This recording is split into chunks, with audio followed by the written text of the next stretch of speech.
Hi, my name is Stacey Hurd, and I have conducted my Applied Exercise and Sports Biomechanics manuscript on leg dominance and its relationship with vertical ground reaction force, also called VGRF.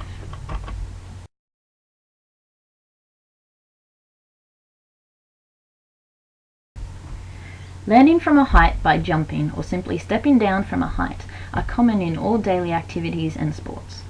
These landing tasks have been identified as one of the most common causes of lower limb injuries, as noted by Cordova et al. Abbasi et al. Have described that jump landings can involve forces 2 to 12 times that of a person's body weight. With this in mind, determining proper landing techniques are important to help prevent injury. The joint most commonly injured during landings is the ankle joint, as it is the first point of contact responsible for observing ground contact forces. The capacity for a person to withstand landing impacts, or VGRF, could be an essential factor in preventing injury.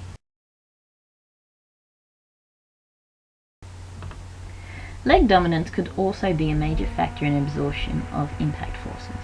A person's right foot is responsible for the control of mobilizing activities, whereas their left foot is in charge of postural stabilization. Previous studies on VGRFs have shown conflicting evidence as to whether one foot can withstand more impact force than the other. New et al. Discovered that VGRF is greater in the non-dominant foot due to its stabilizing activity. Rosado disagrees with the last comment, stating that the dominant side is used more often and therefore should be able to withstand a greater impact force.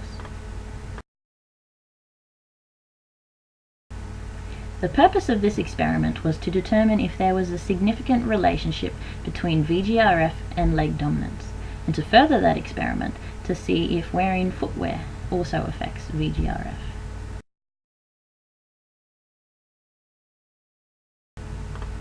A cross-sectional study was conducted on 22 Central Queensland University exercise and sports science students, ranging in age, height and weight, as can be viewed in Table 1.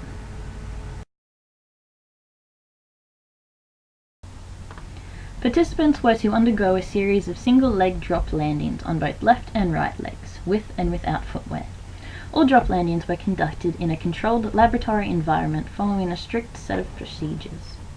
A 40 centimetre high box was used as a stepping platform, situated just in front of an in-ground anti-BP 600 by 600 force plate, which was used to calculate peak VGRF in newtons.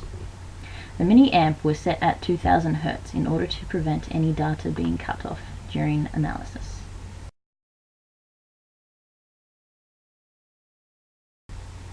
Participants were instructed to position themselves on the box in anatomical position, with feet flat and toes in line with the front edge of the box. The stepping leg was held at a 90-degree angle behind the body.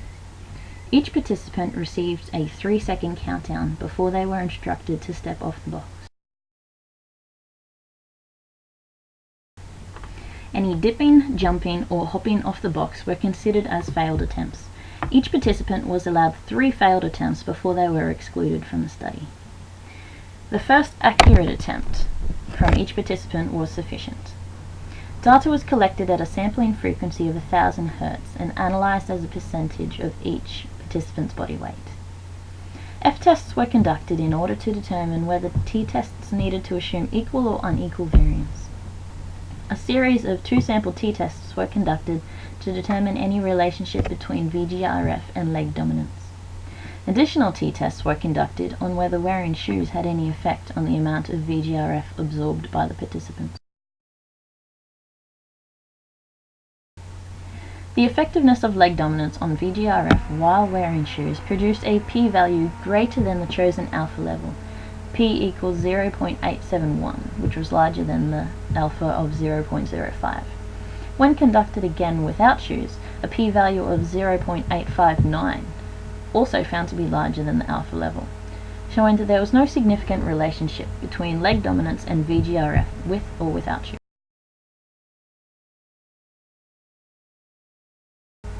The p-values observed from the t-test determining the effect of shoes on VGRF were p equals 0.273 for the dominant legs and p equals 0.387 for the non-dominant legs. These tests also produced non-significant relationships.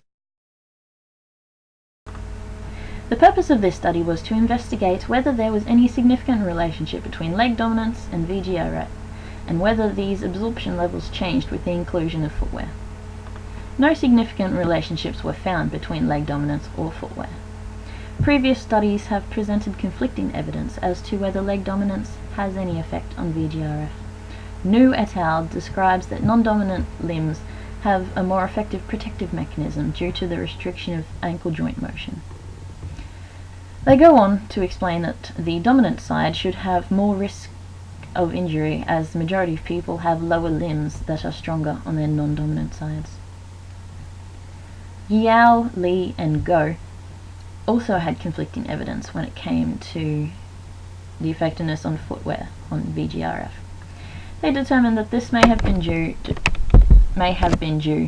to inter-subject dissimilarities in participant landing styles. Other variables that could have affected the data output were low participant numbers, or even the mix of genders present in the study. Future experiments need to be conducted to obtain a significant result.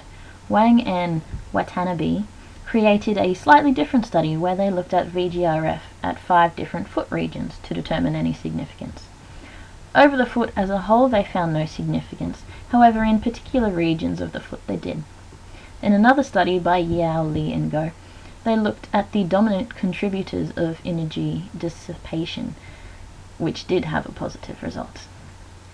The experiment could be redone with a pool of only male or female participants, as the genders land differently, and this could have thrown out the data. In conclusion, no significant relationship was determined between leg dominance and VGRF, with or without footwear. Similar studies could be used to help prevent injury and help with rehabilitation of athletes. More efficient landing techniques could also be determined in order to help improve athletic performance. For more information on the topic, please see the following journal articles. Thank you for your time.